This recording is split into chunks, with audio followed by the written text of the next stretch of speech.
The people in Shell Bluff want someone to try to figure out why the cancer rates are so high.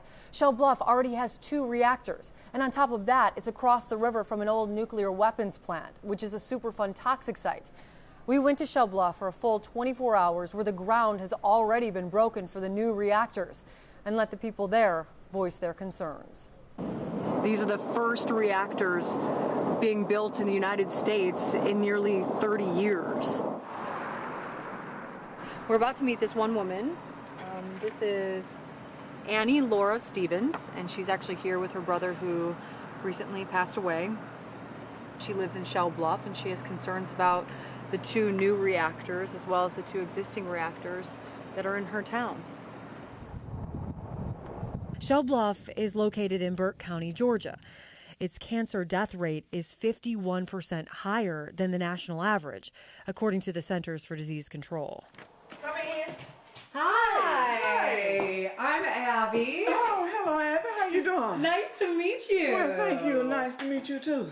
Right away, she introduces us to a local reverend. You know, we were here doing a story on the reactors, and he's concerned about his congregation. Yeah, you hear that there's a lot of cancer, related cancer, maybe respiratory and circulatory things that's going on with them. You know, why is there so much in such a small population? This community fears contamination from both the nearby nuclear power plant and an old nuclear weapons facility, a Superfund toxic site across the river. In 1991, the National Cancer Institute studied all counties near nuclear facilities and found no increased risk for cancer. But another study in 2007 focused only on Burke County. Now, it found that since the reactors have been built, cancer rates have risen by 25%. But the study doesn't say why. Earlier, I showed you the picture of Annie Laura's brother, Hiram, who died of cancer in 2008. After we left the church, we met Hiram's wife, Janie. Why, how could, for him to be the type man he was, how could this just happen like that and so quick? I talked to a few people at the Bible study who said they didn't want the new reactors in. How did you feel? Well, I don't think anybody really want them here. Because they're right on top of us. Do you think the president has done enough to make sure that people like you are safe before new reactors are built? He probably don't even know we even exist. That's exactly He don't even know we're down here. He don't even know we down here, so he don't even know our name. So. We're back at Annie Laura's house. She showed us this emergency information pamphlet about what they need to do in case there's some sort of leak at Plant Vogtle, which is the nuclear plant in town. And we were looking at it and noticed that she circled her evacuation route. And next to it, she says, "Have mercy upon us all." The Nuclear Regulatory Commission allows power plants to monitor themselves to see if they're contaminating the environment. Both the NRC and the plant's operator say the facility is safe. It's the morning of day 2 here in Shell Bluff. We're headed over to the church right now. I think that more people are realizing that CNN is in town, and people are sort of reaching out, wanting to talk and tell their stories. We had protests and we voiced our opinion and we didn't want them, but it was just, we're just a little peon, so. This is after she had got cancer.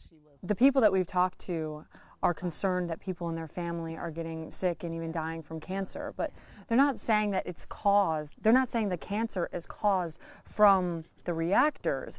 They're just concerned and they have questions about why so many of their family members are dying from cancer. Not only the older folks, you're talking about the young folks are dying with cancer, throat cancer, stomach cancer. And they're saying it's from what? The food, the water? Is it in the air?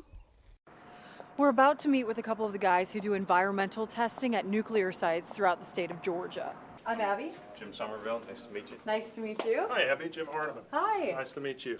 So all this stuff was for your environmental testing? All this stuff was for environmental testing. And now it's just sitting here in a warehouse, or Yeah, what? most of this equipment was taken out of service at the end of 2004. Okay. When our federal funding ran out. And how much federal funding do you get? Right now, none. Nothing. Nothing. Hardiman says they're still doing limited environmental monitoring around the reactors, and he does feel they're safe. How is anybody supposed to do a long-term health study on the people in Shell Bluff? That's a good question. I don't have a good answer to it. Okay. I really don't. I mean, you can't do that kind of study unless you've got the data to base it on. I mean, otherwise you're just speculating as to what might be there or what might not.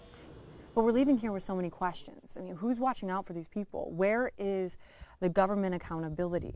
They want there to be a long-term health study, and they don't understand why no one is knocking on their door asking for blood samples or hair samples or whatever the case may be, why no one is testing their well water. And those are the kinds of things that they're hoping will happen before 2 new reactors are built in their community. Just days after leaving Shell Bluff, we talked to the Department of Energy about what we learned. Since then, the department now plans to reinstate its federal funding to the state of Georgia for independent environmental monitoring. The money will officially be designated to the Superfund toxic site across the river, but depending upon how much funding the state gets will determine the amount of additional testing that can be done in other parts of this community. And we also talked to the chairman of the Nuclear Regulatory Commission, and the agency says it's now commissioning a new national health study to re-examine the cancer risks for people living near nuclear power plants. They say the study will get started sometime this summer. This is all good news for the people who live in Shell Bluff. Abby Boudreau, CNN, Atlanta.